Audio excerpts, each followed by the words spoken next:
سلامونه، هیله ده روغ جوړ اوسئ. د زرو ناول درنو اوریدونکو، شپږمه برخه به له دې ځای پیل کړو. ماشوم په بیړه کوټې ته ننوت. د شړشمو له تیلو ډک بوتل یې راته ونیو. زنځیر مې غوړ کړ.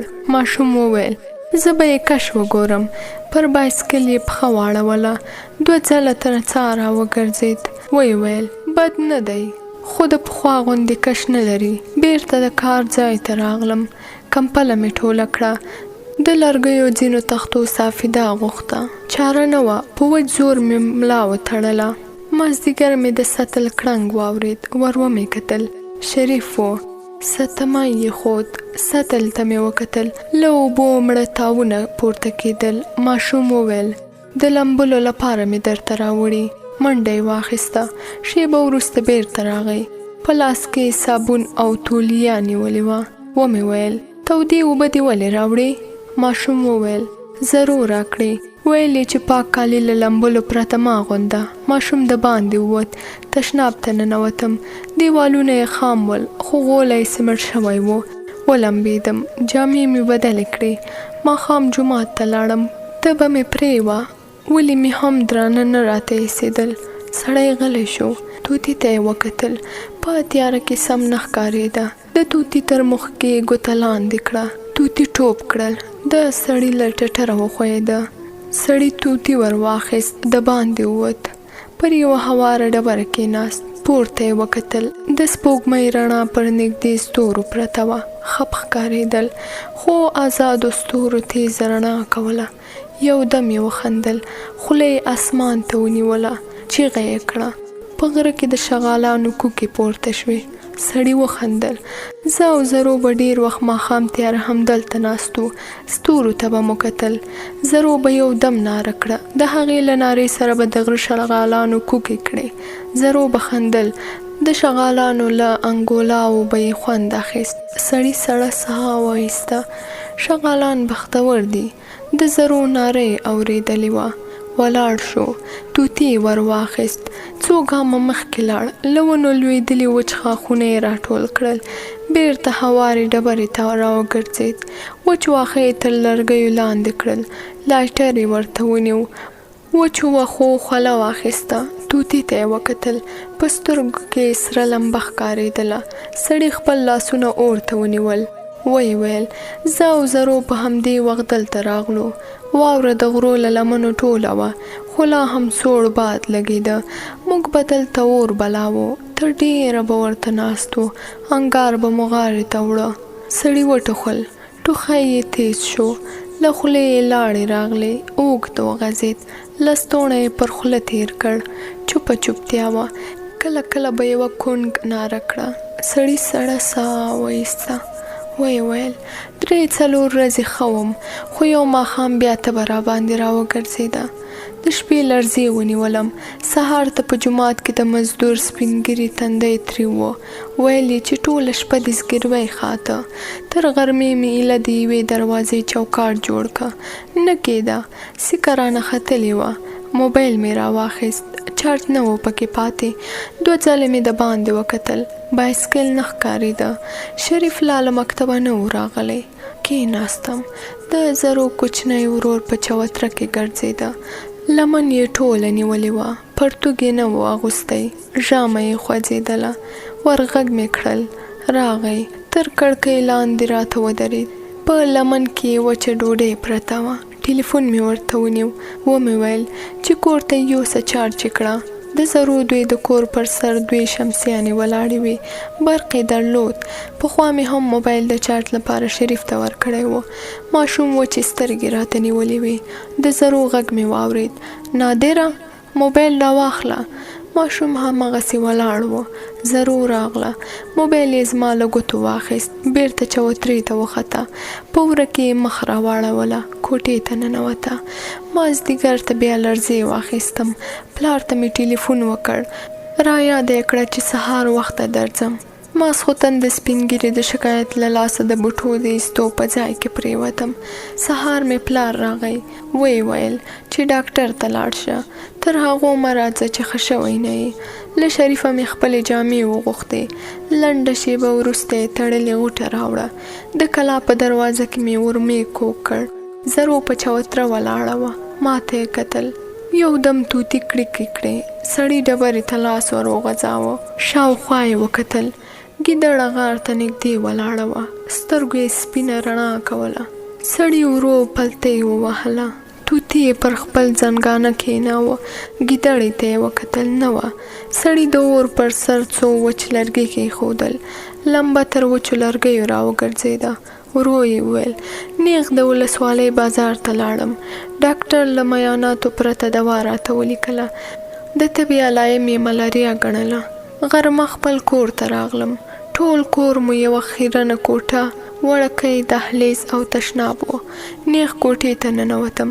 پلار مې خپله بستره نه وه ټوله کړې، کاسه او پیاله ناولې پراته وه، پښې مې مړې وې، خو مجبور وم لومړی مې کوټه جارو کړه.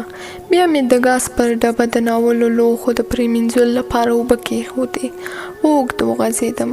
تېرو یادونو ته لاړم. یو وخت به په همدې کوټه کې له مور، پلار او کوچني ورور سره ګډ ویدېدم. خو وروسته چې یو څه غټ شوم، د خوب لپاره به له مشر ورور سره جومات ته تلم. د دروازې ټکېدا له تېرو یادونو راویستم. ورغلم، ادکې ترور پر تندي ښکل کړم. ویې ویل چې ماشومانو کور ته د راتګ په وخت کې لیدلی وي. ادکه ترور عمر خوړلې ښځه وه، زموږ په ګاونډ کې اوسېدله. زما د مور له مرګه وروسته یې پر موږ ډېر پام کوه. غرمه یې د شیدو چای او وچه ډوډۍ راوړل. را یاد یې کړه چې ناروغې، د شیدو تود چای به دې هډونه تاوده کړي. تر ناوخته ویده وم. ماښام جومات ته لاړم. جمعه تېره وه. د جومات مولا په وره کې په مخه راغی. وار له واره یې راته وویل، سور شوروي، جمعه تېره شوه، ته اوس راغلی. مولا سپینګری و. له 20 کالو راهیسې زموږ د کلي ملایي کوله. کلیوال خوشحاله ورنه ښکارېدل. ویلې چې له نیستۍ سره سره سیرچشمه انسان دی، د ځمکې د حاصلاتو په وخت مو نه ځوروي. تر اوسه درمن ته نه دی راغلی چې د غنمو تللو ته کښېني، خروارونه وشمېري او د غنمو د اندازې له مخې خپله برخه بیله کړي. خو له ما سره یې نه لګېده. زه له رنګه سور وم. سور شوروي به یې بللم. لومړی یې زما خپل نوم راته اخیست، کامران، خو وروسته مې نوم بدل شو، سور شوروي. دا نوم پخوانی کیسه لري. یو وخت مې د کوچني ورور تبه شوه. د 4-5 کالو و. په 2 ورځو کې د سرو غومبرو پر ځای هډوکي راوختل. پلار مې هم دا مولا ورته راوست. مولا صاحب مې د ورور تبه وچکۍ وبلله. ویې ویل چې د غزني د اولیاو په زور به یې زما دم تک و پتره کړي. پلار مې له کوټې وایستم. څو شېبې وروسته یې بېرته راغږ کړل. پیسې راته ونیوې. ویې ویل چې د کلي له دوکانه 3 اصیل چاقوګان راوړه. دوکان ته مې منډه کړه. هغه وخت زړې پیسې وې. یو اصیل چاقو یې په 80,000 افغانۍ رابیه کړ. د پلار په راکړو پیسو 2 چاقوګان کېدل. دریم مې په پور واخیست. د کور دروازې ته له مشر ورور سره یو ځای ورسېدم. د هغه په لاس کې هم 2 چاقوګان ول. را یاد یې کړه چې دا 2 پینټکه چاقوګان له سردار خانه امانت راوړل. کوټې ته ورغلو. د ملا صاحب تر مخ یو چاقو او د پیازو د سپینولو زړه چاړه پرته وه. چاقو مې وپېژانده. زما د پلار چاقو و. پلار به مې یوازې د نوکانو اخیستلو ته له صندوق راایست. ویل به یې چې چاریکاري چاقو دی، ان د دروازې زنځیر هم خوري. مولا صاحب 6 چاقوګان او یوه چاړه ور واخیسته. شونډې یې وخوځېدې. له چاقوګانو ډک لاس یې خولې ته ورنږدې کړ. له شوف سره یې بیا څه وویل. وروسته یې زما پلار ته اشاره وکړه چې زوړ فرش ټول کړي. ماشوم یې پر ساړه غولي پرېیست. په هر چاقو یې یوه لیکه ترېنه ویسته. له کوټې د وتو په وخت کې ټول چاقوګان جیبونو ته واچول. چاړه یې په لاس کې وه. زما مور ته یې وویل چې کوټې ته به رڼا نه راځي او ماشوم باید تر 40 ورځو له ساده چای او وچې ډوډۍ پرته بل څه ونه خوري. د ملا صاحب له تګ وروسته مې مور د کوټې په یوازینۍ دریڅه کې زوړ بالښت کېښود. ورځ را باندې شپه شوه. د لاس ګوتې نه ښکارېدې. له چوترې مې د پلار غږ راغی. ور ووتم. د پلار تندی تریو و. له مشر ورور سره مې له سردار خانه په پور د راوړو چاقوګانو په اړه غږېده. مور مې 2 سطله راته ونیول. ویې ویل چې د کلي له کاریزه اوبه راوړه. کاریز ته نرۍ لار تللې وه. یو ځای ودرېدم. د لارې پر غاړه له شنې سپاندې زموږ د پیازو د چاړې ژۍ راوتې وه. چاړه مې کور ته راوړه. پلار مې سپک کړم. د ملا صاحب د خولې خبره یې راته وکړه. ویل یې چې دم مه بې تاثیره کوه. د دم چاقو او چاړه باید له کوره بهر تر خاورو لاندې شي. پر چاړه مې د کور مخې ته خاورې واړولې. په 3م سهار مې مور چیغې کړې. په بیړه کوټې ته ورغلم. مور مې د خپل کوچني زوی سره په خپل ځنګانه ایښی و. ژړل یې. پلار او مشر ورور مې د نجارۍ دکان ته تللي وو. مجبور شوم. ګاونډیانو ته مې چیغه ورسوله. راغلل. یوه د ماشوم نفس وکوت. ویې ویل چې سا پکې چلیږي. بل کته شوی خره راوسته. نه مې هېرېږي. مور مې د خرې د کتې پر سر سره بړستن وغوړوله. کلیوالو زما ورور زنګولې خرې ته پورته کړ. ما د خرې پړی ونیو. خو یوه ځوان راته وویل چې ډاکټر لرې دی. کوچنی یې نشي تللی. ورور ته مې وکتل. سر یې پر بړستن لګولی و. د سترګو سپینوالی یې خړه پرده نیولې وه. له کلي ووتم. پورته پراخه دښته پرته وه. د یوې کاریز سا پر سر کېناستم. لمر تود و. کلی ته مې وکتل. پر خوړو کورونې د جومات مناره سپینه ښکارېدله. غرمې ته یې زما ورور مړ راوړ. دومره پوه شوم چې تر ډاکټره نه و رسېدلی. په هدیره کې ملا صاحب نصیحت کاوه. همدا یوه خبره یې ټینګه نیولې وه. ویل یې چې په عاجل ډاکټرانو نه راګرځي. شېبه وروسته هدیره تشه شوه. د 4 کلن ورور پر سر مې 4 خرواره خاوره پرته وه. د ورور پر قبر پرېوتلم. د زړه له اخلاصه مې وژړل. ورور مې کوچنی و. خوږې خبرې کولې. مچو یې په سخته راکوله. ویل یې چې مخ مې لندېږي. خو ما به په یوه ځل 5 مچې ترې اخیستې. دواړه سره غومبوري تندی زنه او د پزې څوکه. د پزې څوکه به مې چې مچو کړه ویې خندل. په وړه ژبه به یې راته ویل مردار خوره. د ورور د مرګ په 3مه د ولسوالۍ بازار ته لاړم. سودا مې اخیسته. په یوه دکان کې مې شناخته چاقوګان ولیدل. ورغلم. د ګوړې د ټوکرۍ ترڅنګ زما د پلار چاریکاري چاقو او د سردار خان 2-5 ټکه چاقوګان ایښي ول. دکاندار شناخته سړی و. ډېر وخت به مې سودا په پور ترې راوړ. یاد یې کړه چې دا چاقوګان مې ستاسې د کلي له ملا صاحبه واخیستل. نغدې مې 4.5 لکه ورګڼلې. مازدیګر جومات ته لاړم.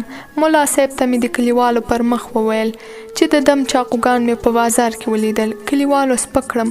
ماسخوتن مې پلار یوه جانانه څپېړه راکړه. ویل یې چې په عالمانو پسې دومره لوی تور مه تړه. بس له هغې ورځې د ملا صاحب راز سره ولګېده. کامران په سور شوروي بدل شو. سړي وټوخل. په سره انګار کې لخته ووهله. نیم سوځېدلی و. دوکان لرګي یې ترې لرې کړل. شاوخوا یې وکتل. یوه پلنه اوږده تیږه یې راواخیسته. انګار یې پرې ټول کړ. توتي یې پر اوږه کېناوه. انګار یې ور واخیست.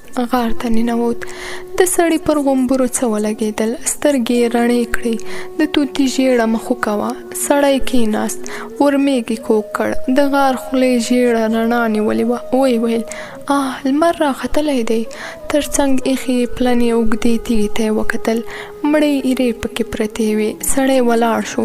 له سپینو لیکو ډکه تیږه یې ښکل کړه. توتي ته یې وکتل. ویې ویل د تګ وخت دی. غرمه سیند ته ورسېد. ټوپک یې یوې تیږې ته ودراوه. له جیبه یې د ماهیانو چنګک وایست. یوه ډبره یې واړوله. د چنګک پر څوکې پورې سور چینجی ونیوه. توتي ته یې وکتل. ویې ویل په تیزو اوبو کې چنګک سر ته راځي. ماهیان په مړو اوبو کې پسې غواړي. چنګک یې اوبو ته ور واچوه. په یوه هوارې ډبره غلی کېناست. نیم ساعت وروسته د سرو لمبو پر سر په لنده لخته 3 پیلي ماهیان تاوېدل. سړي 2 ماهیان وخوړل. 3 یې د څادر په پیسکه پورې وتاړه. ماسپښین په جونګړه کې خوب یووړ.